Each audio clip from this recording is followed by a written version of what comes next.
our invocation, I'm going to introduce Dick Lenz. He is a retired Army officer, retired from a career at Provident Insurance, and retired from an Episcopal priest. So, with all that retirement, if he's not too tired, he's going to get our invocation.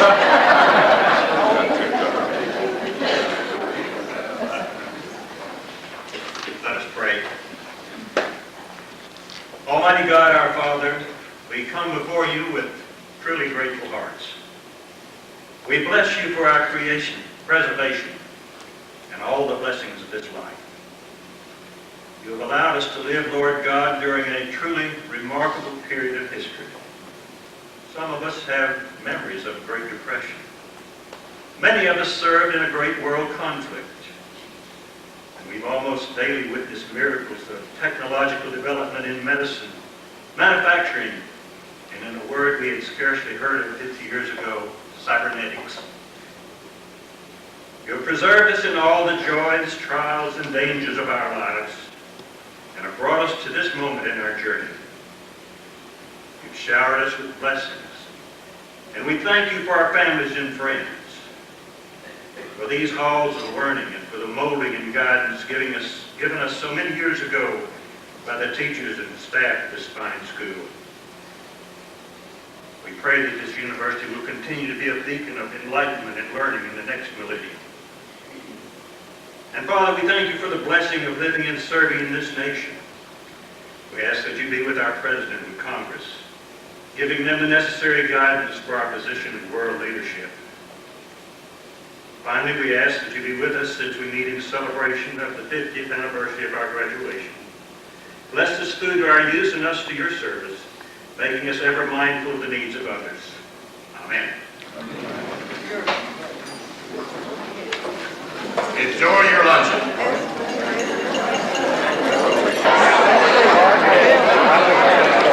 Yeah, I've been out there. I remember seeing Ken Rosewall play. Well, I get to welcome you again. Thanks for coming. What a wonderful turnout we have today. I'm going to start off by making a very special presentation. It is my honor to introduce to you Mr. George McCoy, class of 1929. He is celebrating his 70th reunion today. Mr. McCoy.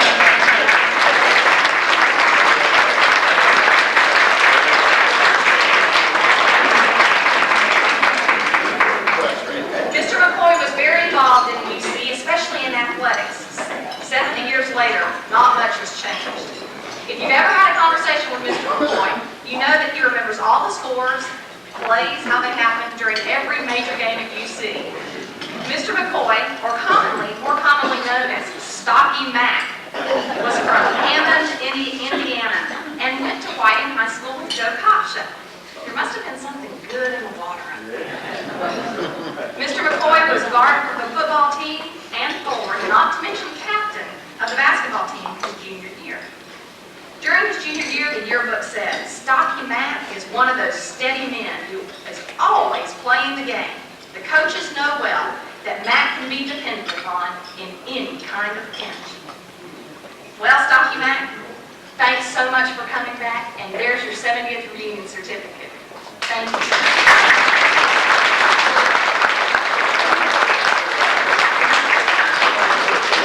Many of us think that. Over 65 years. That's a whole lot of what's wrong with it. I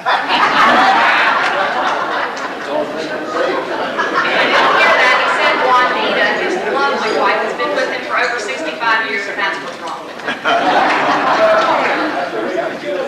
Amen. Today we're also honored to have some members of the faculty and staff from 1949 with us today. I'd like for our special guest to stand and be recognized, Dr. David Lockmiller and his wife, Virginia.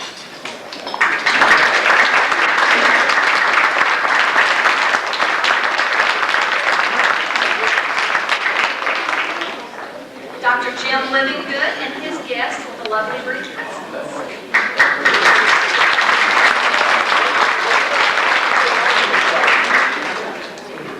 And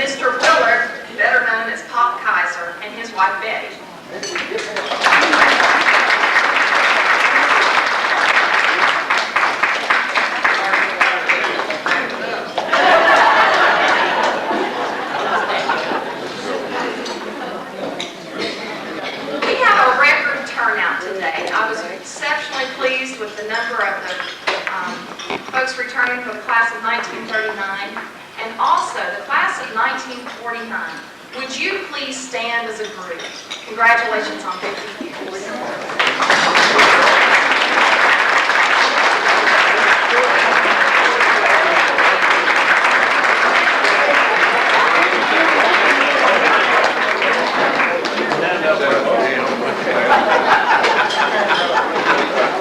You are to be commended on such a fine turnout. The class of 1949 beat the record attendance that we've ever had at a UC reunion.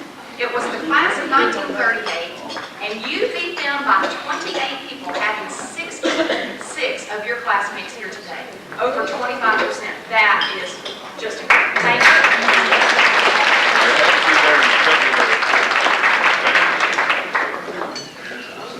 Well, I am done. It's time for our MC to take back over. Mr. Mortville.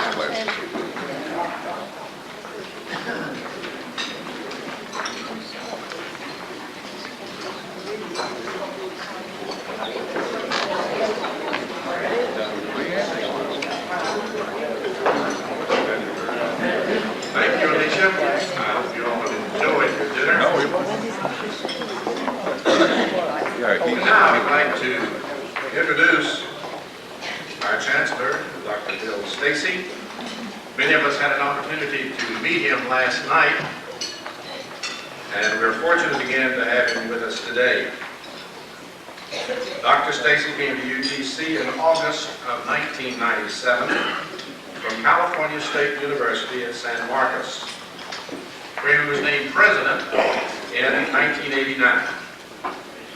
His responsibilities and accomplishments as the founding president of California State University at San Marcos included assembling a faculty, building a curriculum, recruiting students, and developing a physical plan, single-handedly. Before his presidency at California, Dr. Stacy was president of Southeast Missouri State University from 1979 to 1989, and served as a faculty member there beginning in 1967. He's a native of Bristol, Tennessee, and Dr. Stacy is married to Dr. Sue Varnon Stacy. They have 2 sons, a daughter, and the proud grandparents of 5. Welcome to you, Dr. Stacy. Thank you. I just want to say welcome home. I'm just a newcomer here, having been now 2 years in your University of Chattanooga. And it seems funny for me to say welcome home to you because you've owned it a lot longer than I. When I had the great opportunity to be a founding president out in California, you will recall that the nation built lots of schools and kind of quit in the 60s. And then it came around to 1990 before there was another new state university in this nation. And I had a chance to be in on building that. And it was wonderful to be shown a 305-acre field there in northern San Diego County and said, fill it up, do something with it. I used as a reference there a book by the Harvard professor, the Dean of Arts, you remember Dr. Rozovsky, called The University, an Owner's Manual.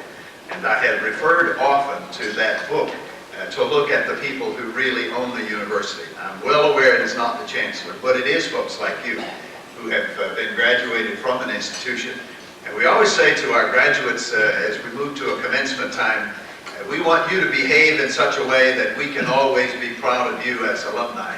And we promise as an institution to you that we'll try to behave in such a way that you will remain proud of us and can claim us as your place of origin, your place of launching into your careers and your professions. It's a delight for you to come back. So many of you of that class of 39 and 49, and I suppose I have to meddle in your lives to say, you class of 39, I'm so proud you graduated that year. I was 1 year old. And it's just wonderful to see that you have remained loyal to this place and have cared so much about the faculty. The best thing about the university is 2 things in my book. The essence of us remains the faculty. We just can't do anything as a learning enterprise except to say it is the collection of the faculty who have given their lives both to the students and to the subjects, to the simply, can you imagine if folks really love night and day to talk accounting or biology or chemistry or demography or English? That's their whole lives. And they give that life, as Dr. Livingood did so well, to history and to study, and has turned so many of us on to the study and the pursuit and to expand our concepts and what we're trying to do. So it is a faculty that remains the essence of your University of Chattanooga. But we exist for guys like you're going to see in a moment, for these students. Soon I fell in love with them very quickly. It's a wonderful group of young people, and you will see that some of what you liked about your place continues today with the kinds of students who assemble. You would love them in your homes. You'd love them in your businesses, so hire them. You would love to have them associated in your state houses, your corporate and your civic leaderships. These are great young people who show up at your university. And I'm going to tell you a secret that Terry will hit me and say, you shouldn't have told that. We honor alums from time to time. This past summer commencement, we invited back B.B. Bell, who was some little thug-old, not-old kid who was here at the University of Chattanooga, except all of a sudden now he's a major general, and he commands Fort Knox. And he came back at the last commissioning of an ROTC student. The nation, part of our peace dividend now, thankfully, is we need fewer Army officers moving into the commissioned officer corps. And so they have phased out some 270 of those ROTC programs, and ours just went under this past summer with our last commission. And so we asked General Bell to come back, and we tried to say to our students, that's what you're going to do.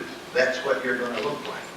Now, the great thing about seeing you assemble today and having our student body president is we would say to Eric, that's what you're to do. It's what these folks have represented to us.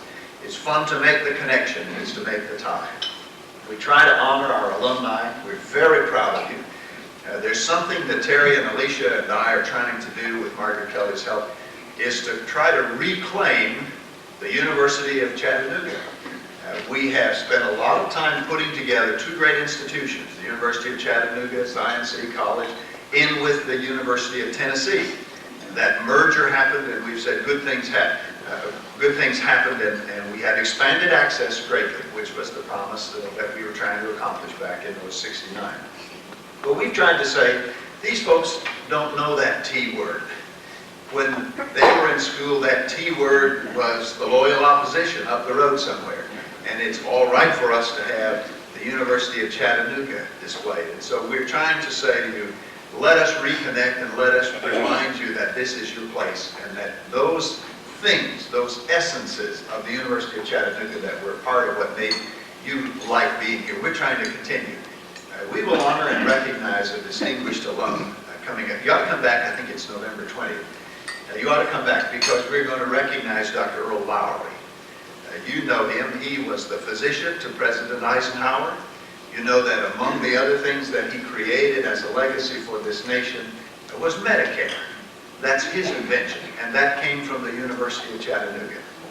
Well, we always got to tinker and clarify and do some other things, but what a wonderful invention, what a wonderful creation from President Eisenhower and from Dr. Lowry and from the University of Chattanooga.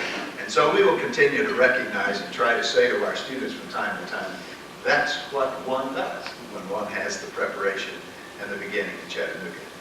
You will notice in the next year as you watch us that we're going to expand your campus. We're going to cross Macaulay.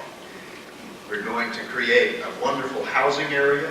We're going to create some recreational areas. We're going to create a track and a soccer field and simply make a beautiful difference in expanding the campus. We're getting set to grow. Your campus is seeing the people of Tennessee create a population explosion in the next 20 years. We have to be ready to meet that. We don't have room now to bring in another 1,000 or 2,000 or 3,000 or 4,000 students. But as we put a 10-year plan together, we've got to find room for those 4,000 people. We're now at 8,600, and so we're looking out at 12,500 as the size of the university. And so keep coming back, and when we get this 50-year class to move to the 70-year class, as we've just recognized, you'll see your institution moving from this 8,500 up here, 10 and 12,000 students. Thanks for keeping close touch with us and close ties on us. We think of you as an owner of your university. You shape it. Those letters that you send to me are important, that you send to Margaret or to Terry or to Alicia. Keep us in your prayers, in the palm of your hands. Care about your institution. We want to know as much those things that you see that make sense for us as what we create inside. Thanks for everybody coming home.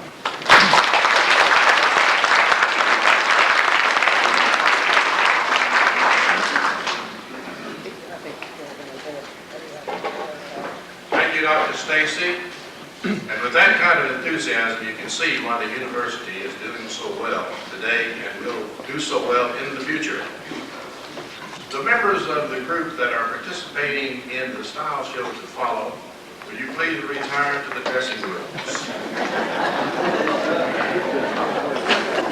It's now my pleasure to introduce Eric Larson, the president of the student body. He's a senior at UTC. He's majoring in criminal justice and minoring in psychology. Eric is actively involved in the SGA, Presbyterian Student Center, Tau Kappa Epsilon, Rotaract, and UTC Club Soccer. He's joining us today to give us an update on the campus from his perspective as a student. Let's give a rousing welcome to Eric Larson.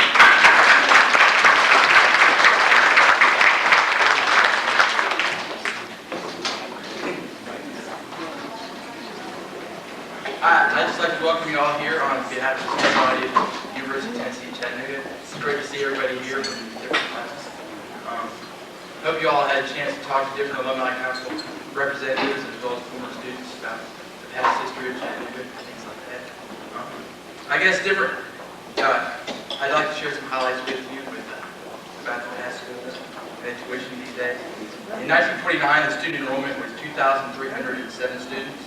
And this year, for the fall of 1999, we now have 8,604 students. So that's about a 6,300% increase. That's a big difference. At the University of Chattanooga, of those 2,307 students, 1,620 of them came from Chattanooga, while 295 came from Tennessee towns, and 230 students came from Georgia and other states, and 7 of those were international students.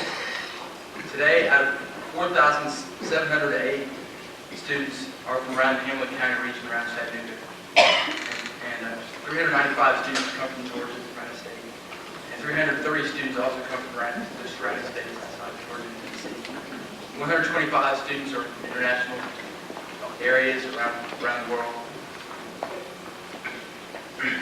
The University of Chattanooga offers 4 baccalaureate degrees, 2 master's degrees, and 4 associate certificates. Today we offer 43 baccalaureate degrees, 19 master's degrees, and 1 specialist degree. The tuition in 1949 for all regular students was $165 per semester. That included a $5 matriculation fee and $5 student activity fee, which was brought about by students. And today, our tuition now equals $2,660 for a full term for in-state students and $7,920 for out-of-state students. That's a big difference. The average board at the University of Chattanooga was $40 per month. Room rates vary from $10 to $20 per month, depending on the size. In 1999 at UTC, the average dorm rate is now $1,000 for 1 semester, $2,000 for a full year. And we now have 1,560 students living on campus. And we hope to, like Chancellor Stacy said, we hope to increase that by several thousand in the upcoming 10 years. I guess as you can see, we've changed drastically over the past 50 years, but we can still take pride and enjoy our great university. And we hope to see everybody come back in a few years, and hopefully I've been joining you all in 2049.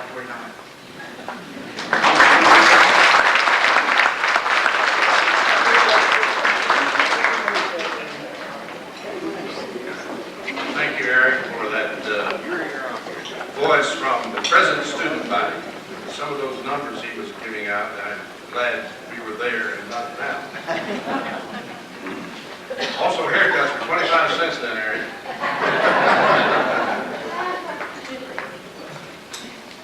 Now it's my pleasure to introduce 2 of our class members.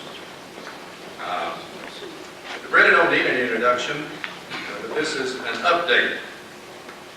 Jack Hoover has spent 32 years in the dairy industry as regional manager of the Western United States, Alaska, and Hawaii for the Cumberland Corporation of Chattanooga. He was vice president of Milk Specialist Incorporated for 5 years. He retired in 1988. And then there's Doris Lyons Hoover. After growing up in Chattanooga and graduating with honors from UTC as an art major, concentrating in painting, she gradually shifted her emphasis from painting to fabric and fabric arts. The Hoovers moved to California in 1951. Doris's work has been exhibited at major art museums practically all over the world, certainly in this country, all over the West. You can go to Hunter and see some of it, and the North Carolina Museum of Art, which has one of her pieces on display. She claims her greatest accomplishment is being married 50 years in 1 week to the same man. I know he's Jack. Together, the Hoovers had 3 daughters and 2 grandsons. Let's give a class welcome to Betty Coed and Joe College.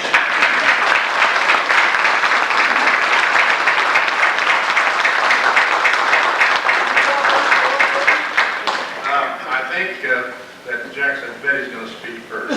Now Doris is speaking. I mean Doris, yes. Whatever. She insisted. In case Doris is a little nervous getting up here, I'd like to put her at ease. And the best way to do that is to just imagine the whole group is in their underwear. Some of you look pretty good. All right. Anywhere you want. The question more is the speaker in her underwear too? I want to say that I'm up here under protest. When I accepted the role as secretary of the class, the job description said, take notes and serve the coffee. It didn't say a thing about speech making. So, as all of us have talked about already a lot, we were here at the university when all the servicemen came back from the wars. And one of the first ones I met was Jack Hoover. Now, the next minute or two, you have to use your imagination. The first time I saw him, this is what he had on. Dark brown pinstripe trousers, a vertical stripe, of course. A t-shirt that was gray with maroon horizontal stripes and suspenders. You know, he came here from Mount Com, Texas, by way of California.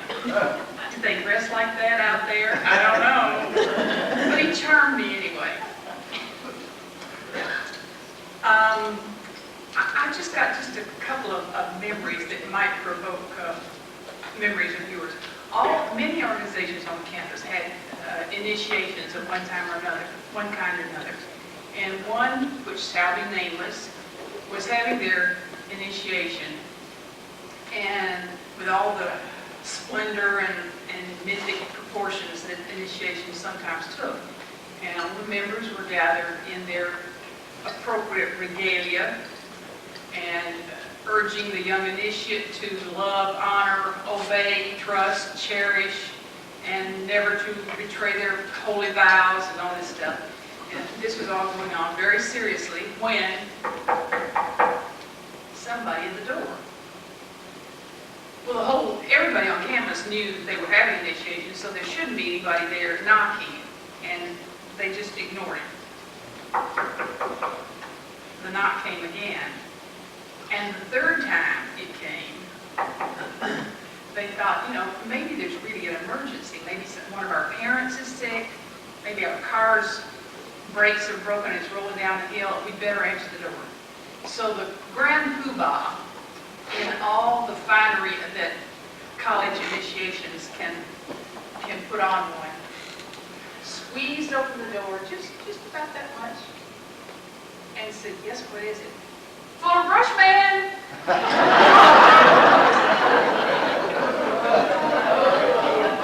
I'm sure many of you remember Dr. Hodge, and especially the ladies remember Dr. Hodge. He was a charmer, and several of us who were taking his class would wear hose and high heels and sit on the front row and cross our knees, hoping that he'd pay some attention to us. Well, after Jack and I left here, we developed a friendship with him and Mary, his wife, and visited with them, and I told him this, and he said, "Well, yeah, but I had my eye on Jeanette Welchel back there, that little gal with the big brown eyes." We went to all that trouble for nothing. This story I had not meant to tell, but since Dr. Lock, where is Dr. Lockmiller? Okay, this is for you. Dr. Lockmiller and I were seated next to each other at some banquet, and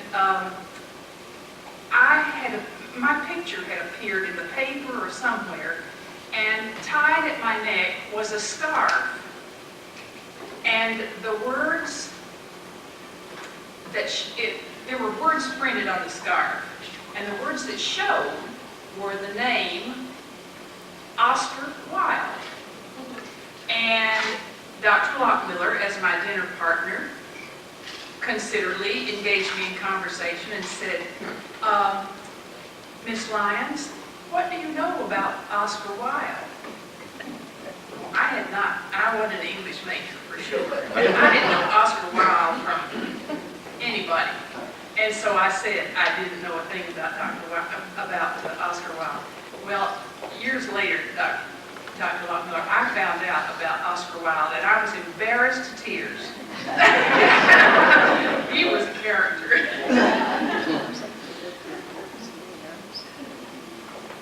Of course, the university is about learning, right? Education. And I did my share of that when I was here. I made good grades. I made the dean's list. I even got an alpha key, and I graduated with honors. But I want to tell you, if they had given a degree in just fun and good times, I would have graduated summa cum laude, the top of the class, because I had a good time.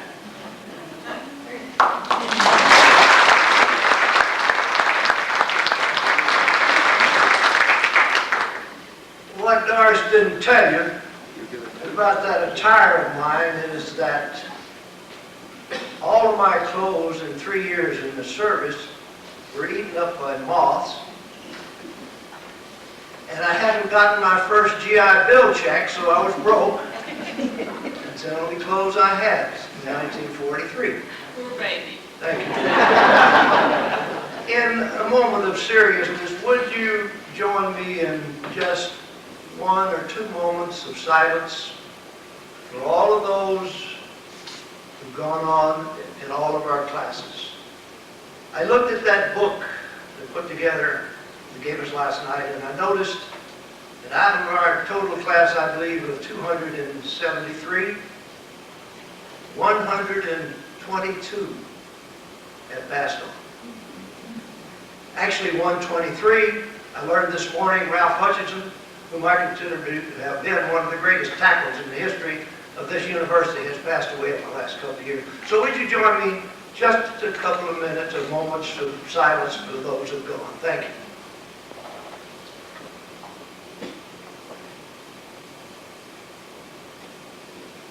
Thank you. The committee that put on this affair has to be thanked. What a wonderful job. All of you. Stand up, would you please? Let's know who you are. All of you, please.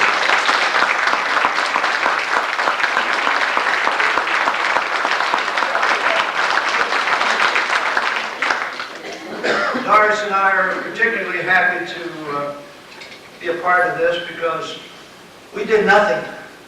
These people here did all the work.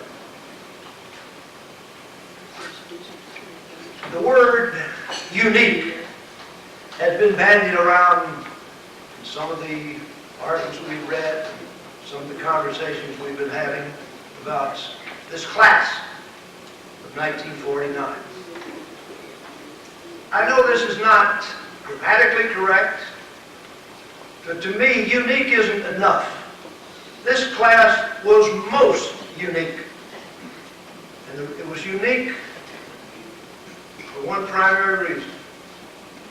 You noticed on your tables there, our topic was from there to here. There was ships on the ocean, airplane cockpits, foxholes. That's where a great number of young men came from to this university in late 45 and early 1946. You would think that you would have some problem. Here you've got a man less than 12 months ago dodging bullets sitting beside a high schooler just out of high school 3 to 4 months before. It didn't work that way. It could have been a divisiveness.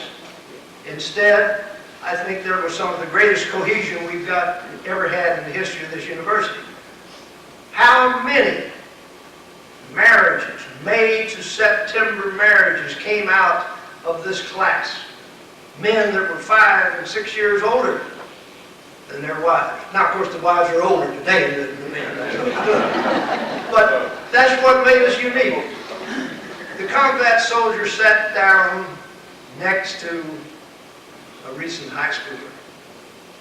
And the man who a year before, or less, had been dodging bullets, in the spring of 1946, he was worrying about what corsage he's going to buy for all those dances. Put all of this together. It couldn't happen any other time. The greatest war we ever had came back, and we melded with some wonderful, wonderful, wonderful young people. For that reason, I think it's the most unique class in the history of this university. We're running a little behind. I want to, just a moment, I didn't recognize this at first. Dr. Livingood. If you want to talk about memories, I didn't know he was going to be here. One of my memories is following him over the Chickamauga battlefields. He was my history mentor at the university, and I learned more from him about history than any other person in the history of my life. Thank you, Dr. Livingood.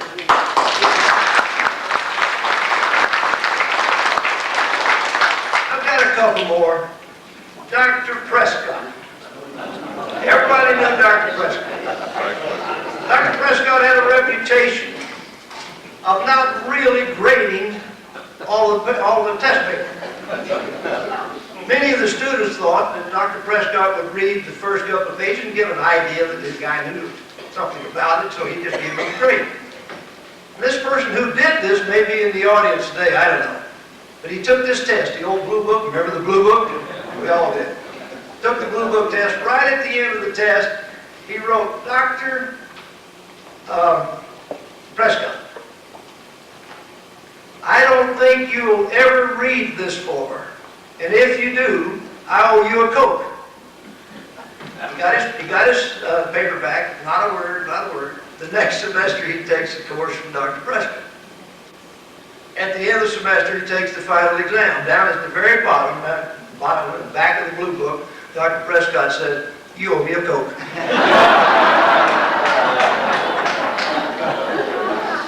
Well, I got to tell this one. My wife insists, but I really shouldn't tell this story. Phi Delta Sigma. All of you have known we were sort of a pious fraternity on campus. Never had any trouble or anything. We got a fraternity house down by the abandoned railroad track, and we were trying to get it in order, so we sent the pledges down one Saturday to do all the sanding of the floors and taking care of things. And we had a party that night up on the lake someplace, and as usual, you assign the pledges to do all the dirty work. So we assigned the pledges to bring back some fruit of the vine, maybe a little bit of stuff from the corn, things of that nature. Dr. Stacy, we don't have that today, right? Good. That's what I thought. But anyway, we did it. They brought it back. You remember Pinky Emerson? You can imagine. Pinky Emerson was smoking a cigarette. So he throws the cigarette at 1 o'clock in the morning into the sawdust.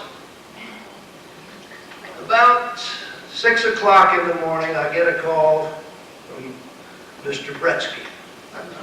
I love that man, particularly after the story I'm going to tell you. He said, Jack, you better get down to the fraternity house, it's on fire. So I rushed down there. Mr. Bretsky came up and he sort of looked around. He didn't want anybody to see him, hear him. He said, Jack, he said, there's some bottles of stuff here.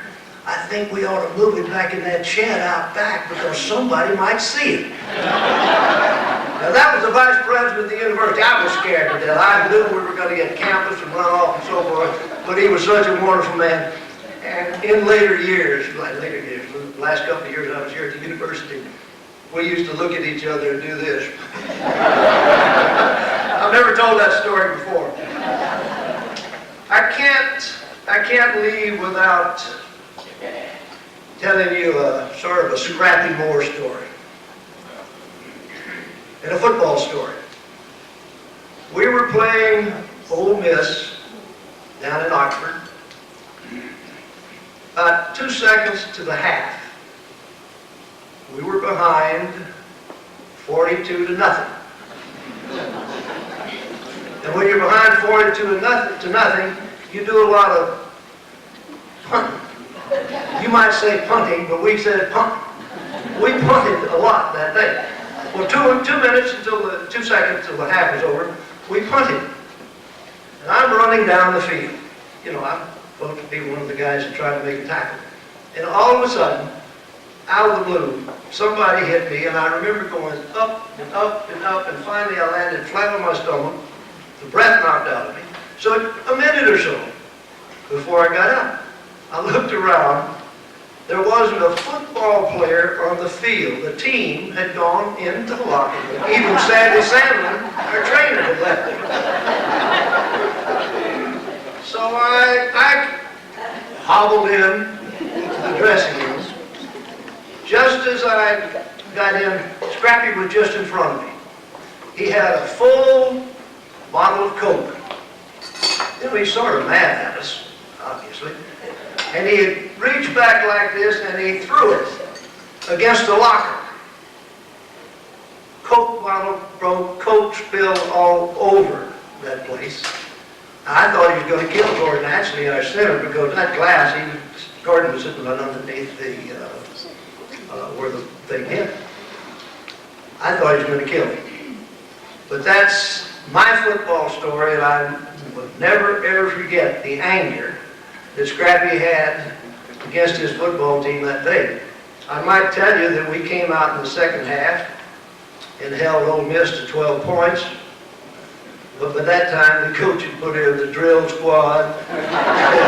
He put in some of the band members. And we did pretty good. We didn't score. They only scored 12 points.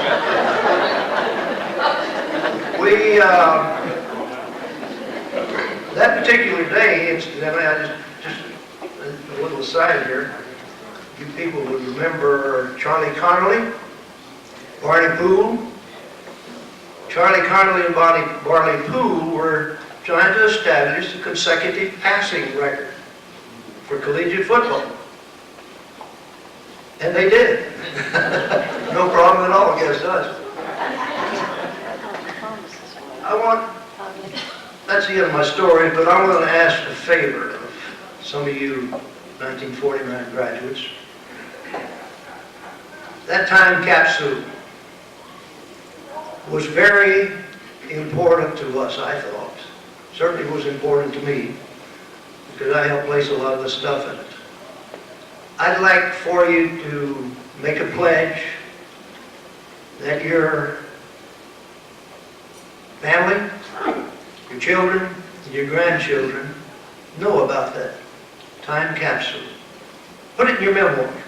Put it wherever you can. Let's make certain that they know about it. So that in the year of 2049, we will have our families represented at the unveiling of that capsule, because that's symbolic of our class as far as I'm concerned.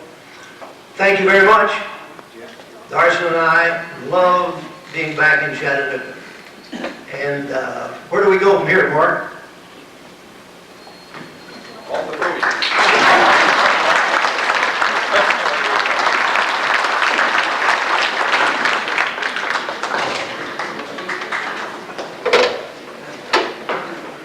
Thank you, Doris and Jack. We certainly enjoyed your reminiscence of your years and our years at UC. Now Buck Johnson's going to tell us about some of the outstanding things that members of the class of 1949 have done. But first, I'm going to tell you a little about Clay Buck Johnson's accomplishments. Buck spent 30 years teaching and coaching from 1949 to 79, and in addition to being a news reporter from 1952 to 1996. He spent 44 years covering major sports events for the Chattanooga Times, and was sports editor for 17 years. He has been inducted into the Tennessee Sports Hall of Fame, the National Softball Hall of Fame, and the Chattanooga Sports Hall of Fame. Let's hear it for Buck Johnson.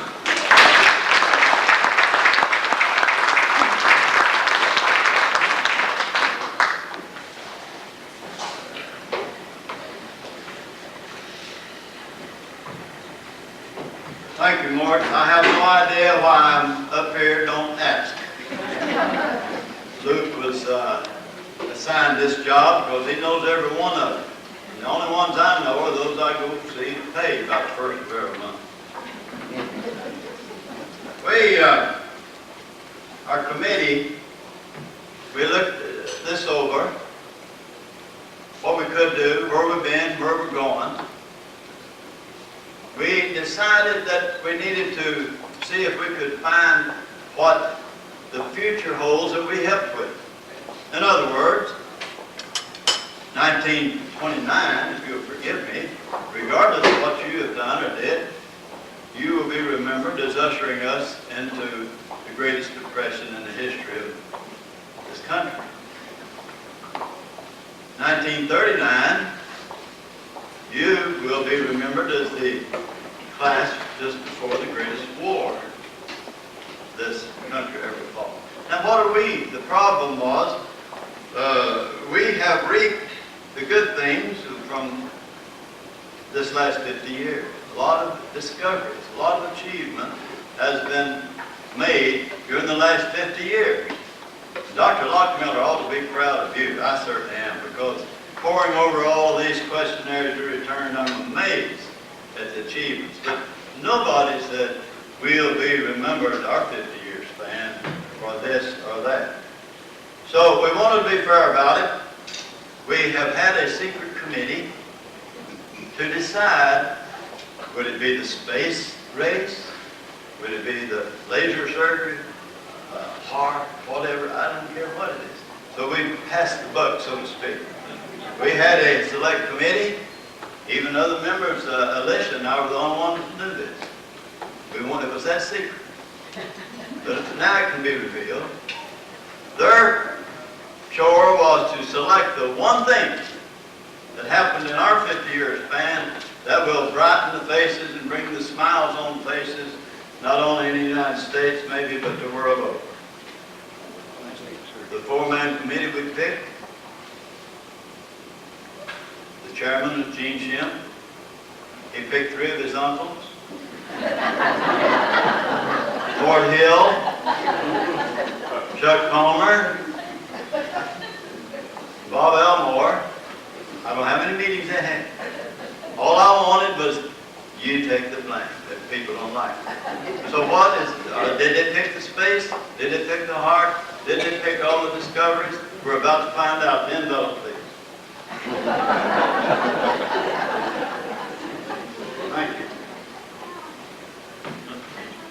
This was a big responsibility. I'm serious. Because then this envelope's what's going to make the world smile. At least half of the world. For the next, the next 50 years. Sealed envelope. Look, I'm a little nervous. I wish you were. Here the answer is Viagra.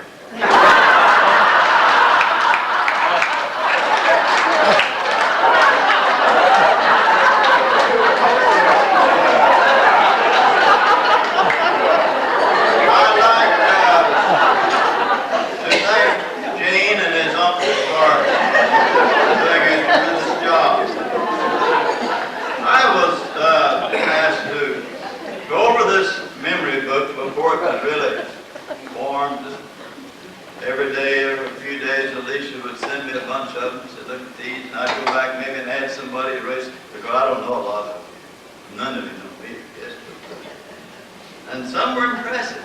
I remember the first business card I got was from Jackie Johnson. She first in and everything. Jackie Johnson Eloquence.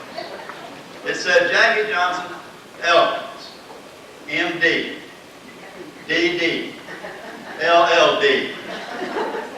I go back to her, I said, Alicia, what's this? This is a good one. We need to put her in there. She's got to achieve something. She said, I don't know. That's her business card. Jackie Johnson, M.D., D.D., LLD. So we called home. Finally got her. She said, don't pay attention to that. Trying to be modest. I said, well, what does it stand for? She said, M.D., D.D., LLD. That stands for marriage dokes, dozy dokes.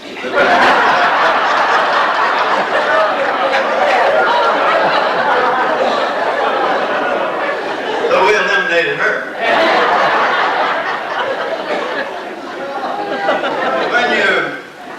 When you read those, your memory book, you'll find some to laugh about. You know, on that questionnaire they ask you what your greatest achievement was in the last 50 years. And one fellow wrote, ability to stay out of jail. When you stop to think about it, that's not a bad deal. But I took great pride in reading all of them. And it's amazing, and I want you to read them and share the pride that I have in you. So we want to especially recognize some for some unique things they did. But we also want to seriously make the decision who has made the greatest achievement of all of the class of 49. Well, we finally came to the decision that all of you share that honor. Because you have survived the 50 years. What you're achieving in basketball. And you lived long enough to come, and was healthy enough to come here today, so you can go home and tell the kids and grandkids all about the good old days that you talked about. In the case of Hoover and that bunch, the good old nights. Someone suggested at first that we recognize all athletes. Now that's a big job. We didn't really attempt that. I was tempted to try to find them because I made my living in the sports world, and I thought it'd be easy, but it wasn't. I didn't know that it would be a big task, an impossible task.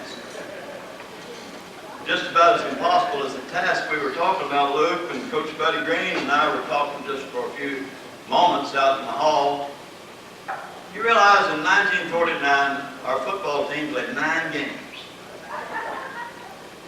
I think it's 5 of those teams. They played Georgia, they played Tennessee, they played North Carolina State, they played Ole Miss, they played Miami. That's 5 out of the 9. And the last 10, I think either all 5 or 4 of the 5 are today ranked in the top 20 in the United States. And I told Buddy, I said, that bunch you're playing this afternoon, I'm glad you're not playing any of those today. Luke, of course, is the man we remember think there's a man in Chattanooga who has created more admiration than Luke worship. He was our bachelor of ugliness. A great athlete, and his coaching at Baylor, we're aware of that, and if there's a legendary figure in this room, it would be Luke worship as far as living in Chattanooga is concerned. I'm sitting back there at the same table with Billy Frank Smith, who went on to become an outstanding high school football coach, but he made his mark in education administration, not only here, but down at LSU and the city of New Orleans and so forth. Hoover, being involved in softball, I'm aware of he didn't tell you all of the things. He created the senior softball division for the whole country. He's been as an ambassador for the sport, representing the United States, getting started in places overseas. Then I saw Bill Berg out there. Was there ever a better wrestling champion at this school? 4-year football player. Bill goes all over the country now, I think, just to pick up his checks. But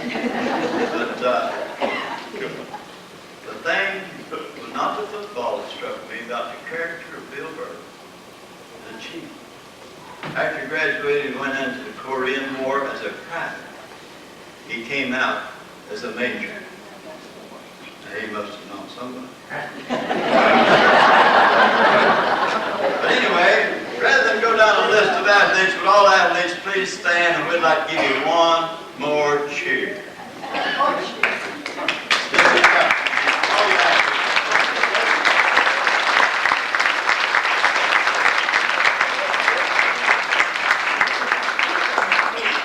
She does me that well. She says, our fashion show people are waiting. I promise you this, we'll be out before the fashions change. It took me 50 years to get to this spot, and I'm not leaving.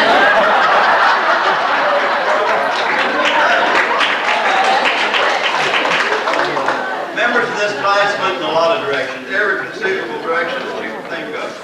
Some, like Bill, went to Korea.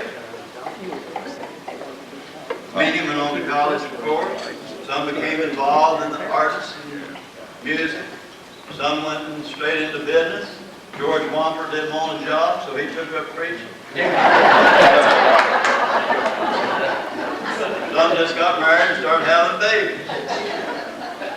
The time, of course, as you see, I'm already rushed. To hurry up. Time won't allow us to enumerate the achievements of everyone, but let me offer you a few quick examples. Robert Atkins, MBA at Stanford, got his PhD at Arkansas, a distinguished career with IBM on Wall Street. Harold Barrows earned his PhD and became professor of agronomy at Purdue. Okay, so what? There's a lot of people, a lot of different things. But he was also, and this is a great achievement, became head of the soil and water research in the United States for the Department of Agriculture. We had a lot of people go into education. See Roy Whitmire there, Ernestine Eldridge over here, and a lot of other, and Luke and other teachers around. That's a noble cause. Flo Armstrong, Kobe. She earned her doctorate in biochemistry at Duke. She became an authority on bird watching. Now let me tell you, doctors, I admire this. She accompanied her students on field trips to Great Britain, Alpine Europe, China, Scottish Highlands. That's all while she was a teacher at Queen's College, now retired. How about old Kenneth Barry? Worked for the Boeing Company. He happened to be working on Saturn V, which became the moonshot. James Frank Darvis. My goodness. A lot of people in this class have traveled the world. He took a lot of trips, but he had a good reason. He had 7 children and 17 grandchildren. Now, anybody that needs to travel needs to get away every once in a while. James took a special trip back to Germany for the 50th anniversary of the liberation of their capital. He met the former prisoners of war, some of the former prisoners of war, but he was entertained by the Prime Minister of Bavaria, along with the mayors of Munich, Dachau, and of all people, he was interviewed on the Dan Rather show. I'm proud of it, to know a guy like him, or a hero. Walter Smith Horsley became a composer. His children's cantata, entitled 100% Chance of Rain, it was written in 1972, and to this day it remains the publisher's all-time bestseller. You've heard about Doris Hoover, published internationally and all those good things. But how about Carl Huggins? Carl, you know him as an outstanding magician. But did you know that Carl also helped build the first Redstone missile for the Army? Did you know that he developed what they call the CCD imaging chip? If you've got a camcorder at home, it's got it in it. They're all that required use all over the world. That's old Carl. John Jolly Jr. Air Force career. Someone mentioned that last night. But he rubbed shoulders in history another way. He became a member of the crew of Air Force One, the plane that flew President John F. Kennedy. When Senator Robert Kennedy was assassinated in California, John and his crew brought the body back to New York. Philip Krug, I like this guy. Received his Master of Divinity from Yale Divinity School, carried his message across the world. His journey also included 2 10,000 miles camping trips with his children. Man, got to be strong if he can take kids 10,000 miles. He's now retired, and his favorite quote is, "I'm old, but I can still preach a hell of a sermon." I saw Martha Bell Miller last night. Oh, I walked up and said hello, and she was talking to somebody, and she says, "You know how Martha Bell is. She here today?" Yes. Well, anyway, Martha Bell, she hugged me and went on. She told that person, says, I've known this man all my life. Says, "I want you to meet Bob Johnson."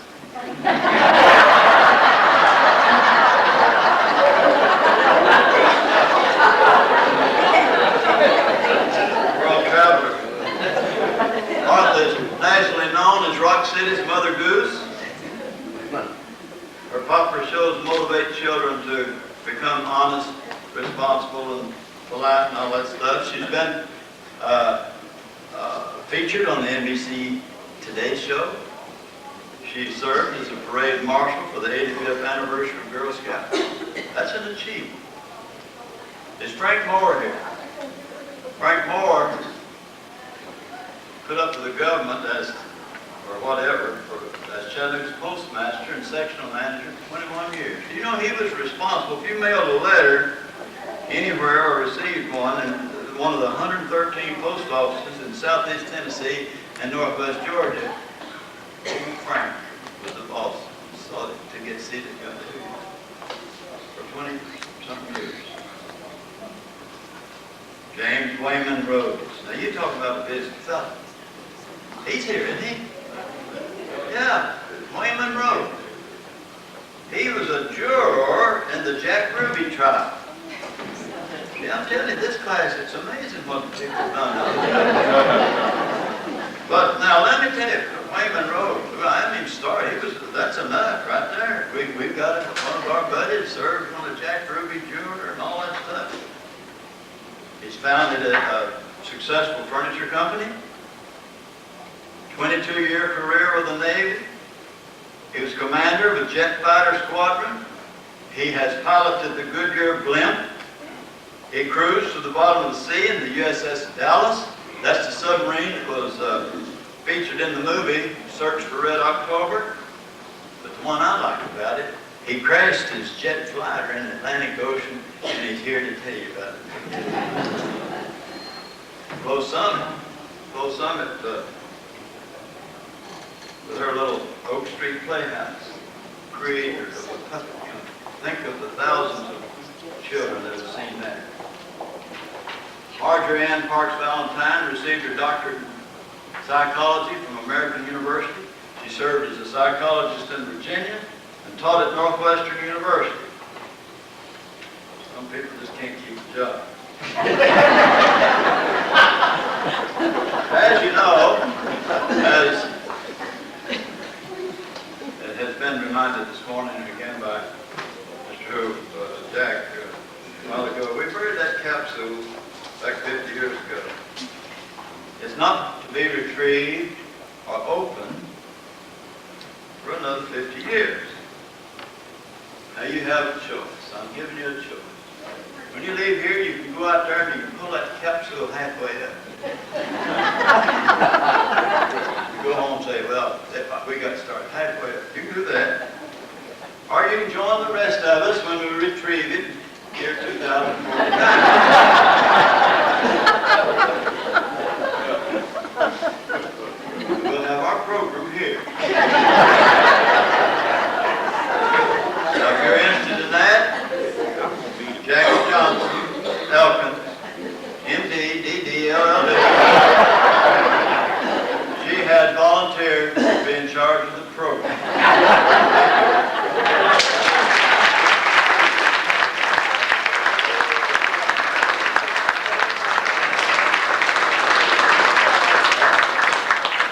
Thank you, Bob Johnson. I'll tell you, he is a past master at making a short story long. We're only about 45 minutes overdue, but don't worry. We have everything under control because the 1949 Reunion Committee, wishing to leave a fitting, memorable, never to be forgotten moment for this 50-plus gathering, has spared no expense whatsoever to bring you the fabulous 50th Fashion Follies. The narrator for this style show is none other than the famous Edith Head, premier fashion designer for the stage, for the screen, or for even the White House. She's making another remarkable collection. Please welcome Edith Head.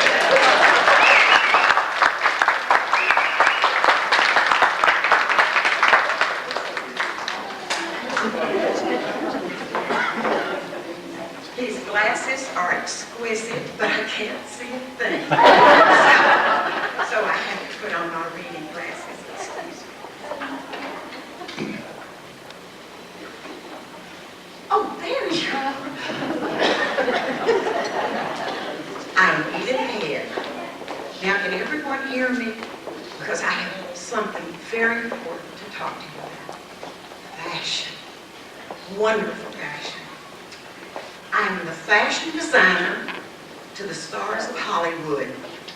Glamorous legends like Hedy Lamarr, Lana Turner, Eddie Grable, Rita Hayworth, Zazu Pitts, handsome leading men like Clark Gable, John Wayne, Alan Ladd, Morris Carl. Oh, just everyone who is anyone. But I digress. Thanks to your reunion committee, oh, what marvelous people they are, I'm here once more to bring you my latest creations. It is a tremendous pleasure for me to be asked to return with my designer collection of fabulous fashions. Now, for those of you that were here last year, there may be a familiar look to some of the creations. That is as it should be. For classics never go out of style. Now, sit back, enjoy the show, don't hesitate to show emotion, be it applause, laughter, or tears. On with our fabulous 50th Fashion Follies or the 4F Review. Our first model, please.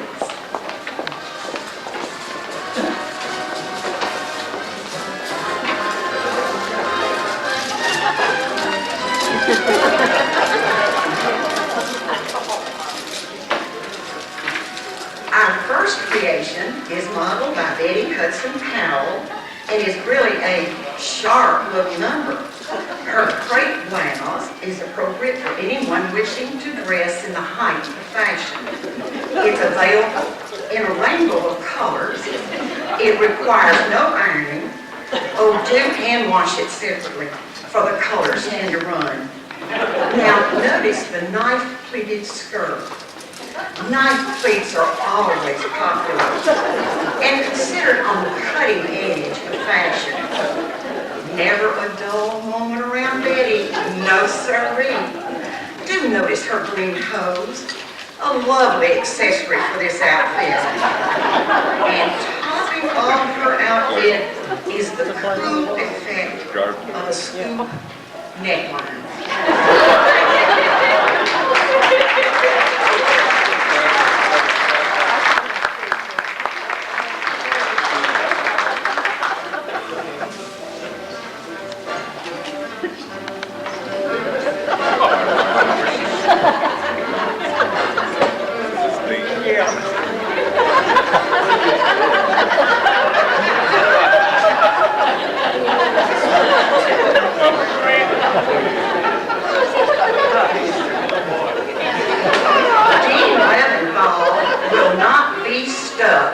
Looking tacky.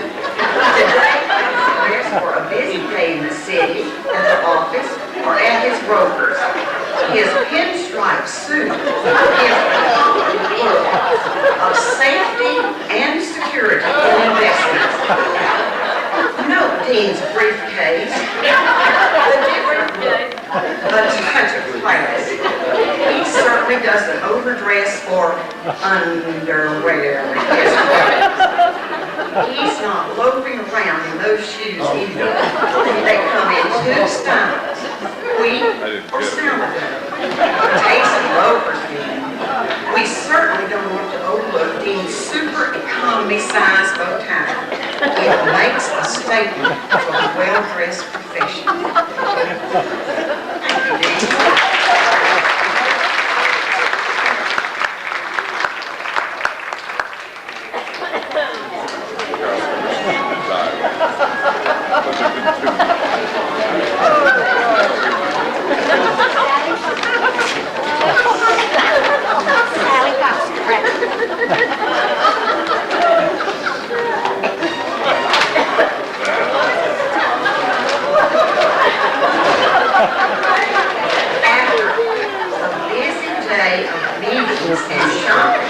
Virginia colored Corey slips into something comfortable, like the layered look of a slip-over sweater. It is definitely not an understatement to say the look is charming. Let me draw your attention to the wrap skirt. The favorite season for wraparound is Christmas, but an appropriate wrap can be used for any occasion. Of course, it's always a hit at birthday parties. Doesn't Virginia present this outfit well? Yards and yards of Christmas.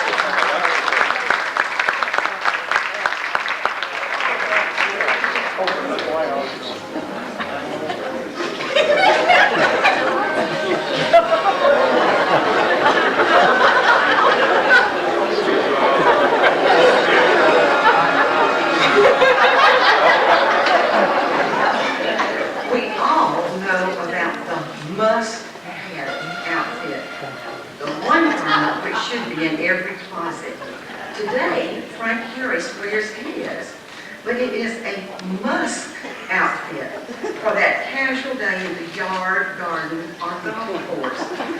Pleasantly odoriferous under the hottest conditions, Frank won't offend with these sweatpants that combat that not sure feeling. Frank is sure. His t-shirt is a wonderful compliment and does double duty. Whether a spot of tea at 4 p.m. or a golf tee shot at 5, Frank's motto, be prepared. He tops off his outfit with, I'm so sorry. I just got so carried away from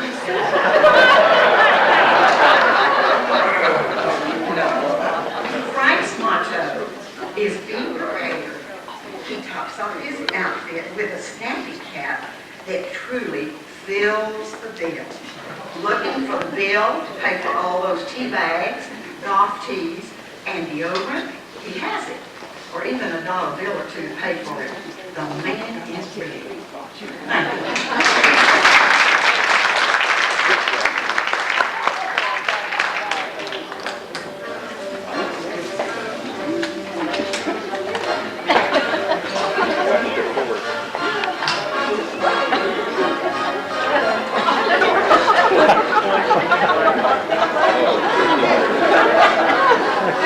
you.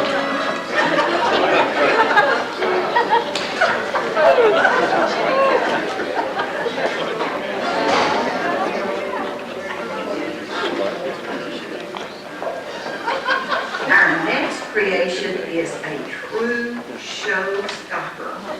Mary Fulton wears a versatile but especially elegant outfit.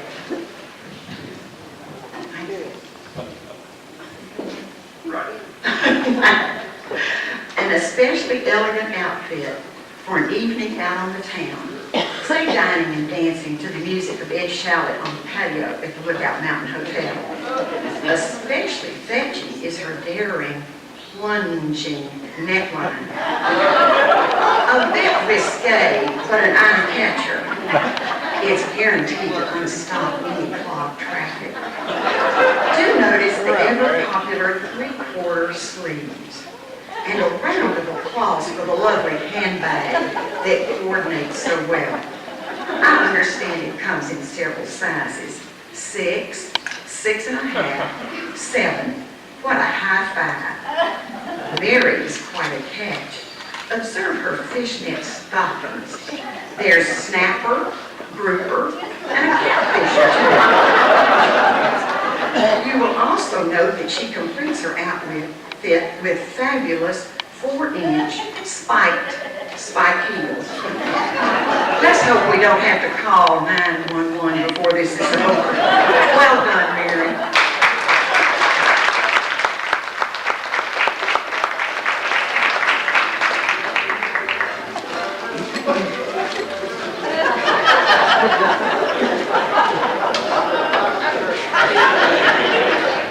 It's quite important to look cool and comfortable and prepared for whatever the day may hold.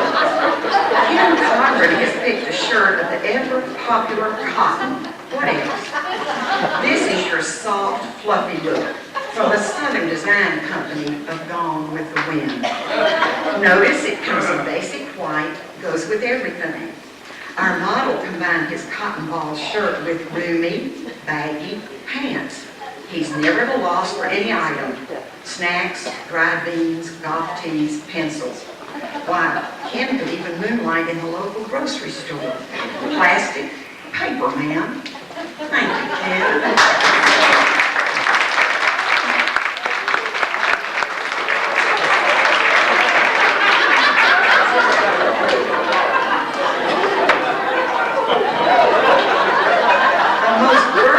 Daytime dress is this seersucker worn by Catherine Holland.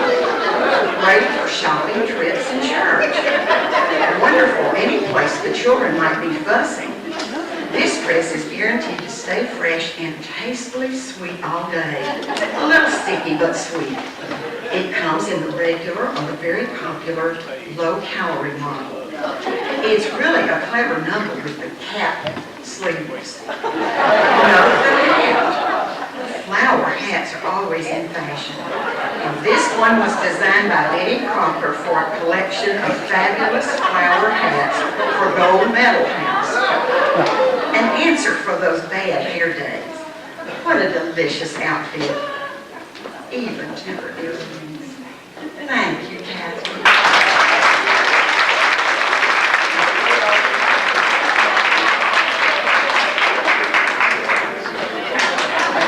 Now, one of the latest high fashion styles is this check suit modeled by Bob Crumper. It is highly endorsed by the fashion world and is the most expensive suit in our collection. It is definitely an asset to own. For the affluent look and to make your friends grin with envy, this is the suit for the successful gentleman. You don't even need to carry your checkbook. Bob, is there a check for the 50-plus committee? Good. I hope your checks don't bounce. Notice the straw hat. Wonderful for summer and those tall, cool drinks. Especially if you want to share, you know, Kool-Aid for two. Never one to be idle. After all, the early bird does catch the worm. Bob keeps busy by working on his next classic knit tie. Perhaps it will be ready for the UTC football game. Knit one, purl two, or is it knit two, purl one? Oh, whatever. Thank you, Bob.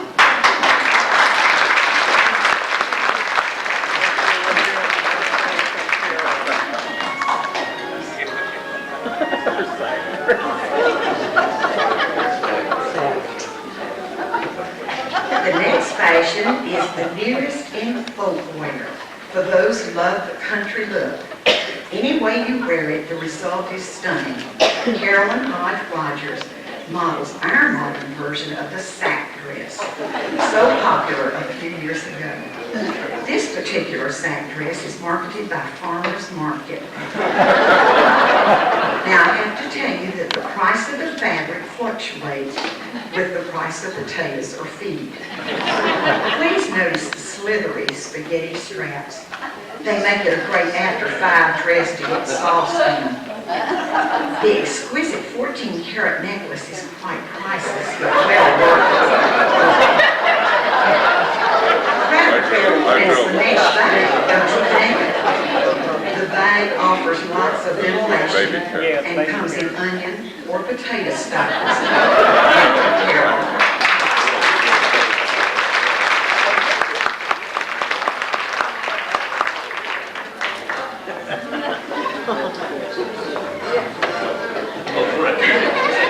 Our next fashion is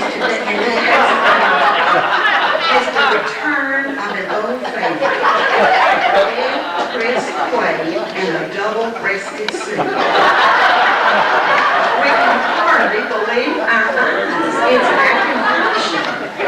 The suit can be dressed up or down to fit any occasion or dual personality. It is superb for the career woman who's so busy she doesn't know if she's coming or going. We thank Betty for bringing this concept back to the forefront. Needless to say, this is a showstopper.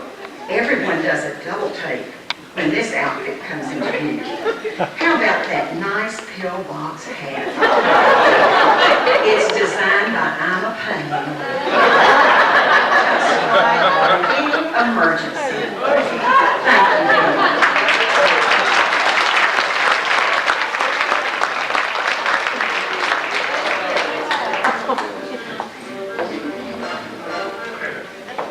A top-notch fashion show would not be complete without an after-dark creation. Phyllis Moore Steele is on a roll as she models this elegant Charmin evening dress. While wearing this, she can make a clean sweep of the fashion scene. Now, ladies, wipe those frowns off your faces, for you too have on a dress like this. Notice it seems to bring a flush to Phyllis's cheek. And she has a squeezably soft look. This is the ideal dress for the divine party. Her bedazzling exotic jewels make one swoon with envy. She will always be on time for a party when she carries her after 5 purse. Phyllis is definitely the woman of the hour.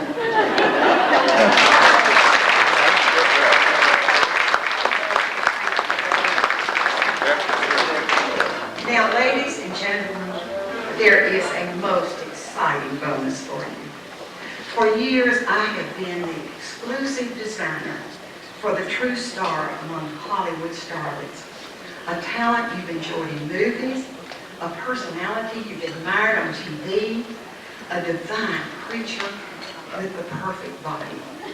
When I let it slip that this would be my final, fabulous 50th fashion folly, she volunteered to make an appearance on the runway. It is my pleasure to introduce none other than Miss Gold. No, I'm not going to tell you. You have to see for yourself our surprise model from Hollywood.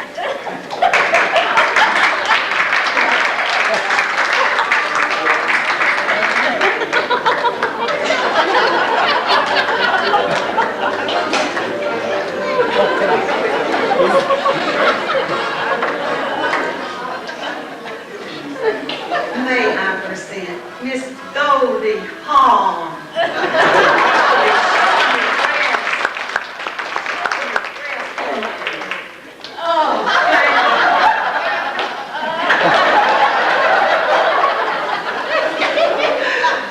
As you can see, nothing has changed. Still the perfect body, the perfect model, the perfect arms, even the feet.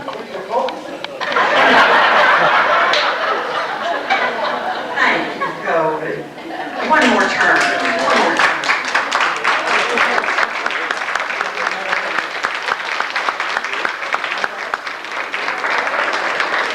Ladies and gentlemen, this concludes our fabulous 50th fashion hall.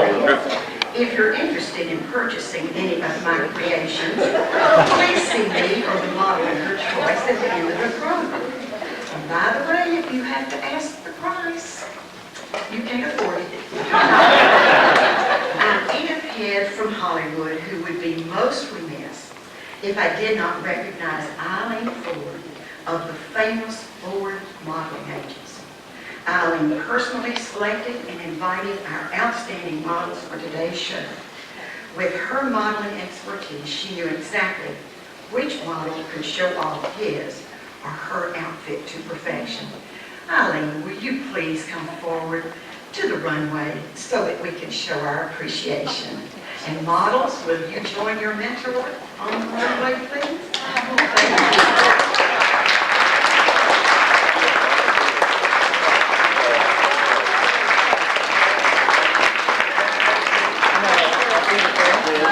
Thank you.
I want to thank our sponsor for today's luncheon, Coca-Cola. Gave their generous support, and also the Regional History Museum provided the wonderful wood cutouts of Joe Kopcha and Sandy Sandlin in the reception room. They have an exhibit going on right now, always in Chattanooga, 100 years of Coca-Cola bottling. So if you haven't seen that, give them your patronage. Also, Mary Fulton did a wonderful job putting together the 1949 memory book. And if you are a 49 class member and did not receive your memory book last night, please see me or or one of the students after the program, make sure that we get you that to take home. I want to recognize the 1949 reunion committee, and I hope that some have not gone to the dressing rooms. If I call your name, would you please come forward? Chuck Comer, Jackie Elkins, Mary Fulsham, Mort Hill, our wonderful MC today. Thank you, Mort. Buck Johnson, John Moreland, Luke Worsham, and Flo Summit. I think Summit's still on. Miss Moreland is outside. Ms. Golden Moreland. In appreciation for all of their work, come on over to one side. I would like to give them a handmade stained glass UC for all of their work that they've done this year. They have done a fabulous job, and truly, this weekend would not have happened without them. Thank you, reunion.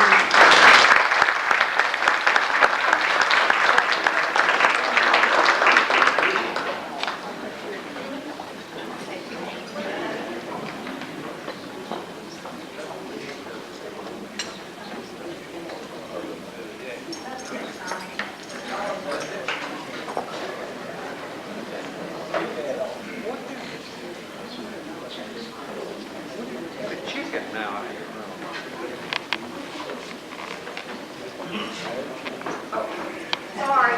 Like a chicken wing.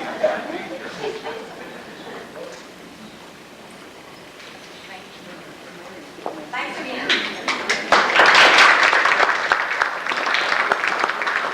Finally, I would be remiss if I didn't thank Jack and Doris Lyons Hoover. Would you please come forward?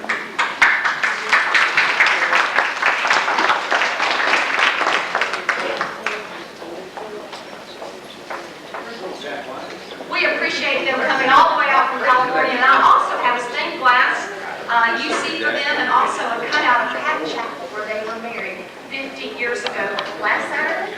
Last Saturday?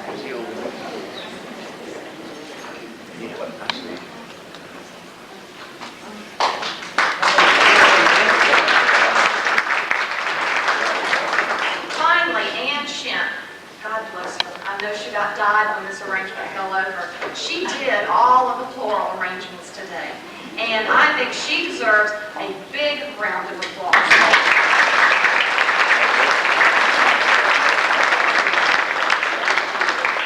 Now, I need all of the women that are going to the football game, that are still here, to please stand up. Women going to the football game, to please stand. You may take the mum off of the center and wear it proudly to the game this afternoon. Make sure you get them on.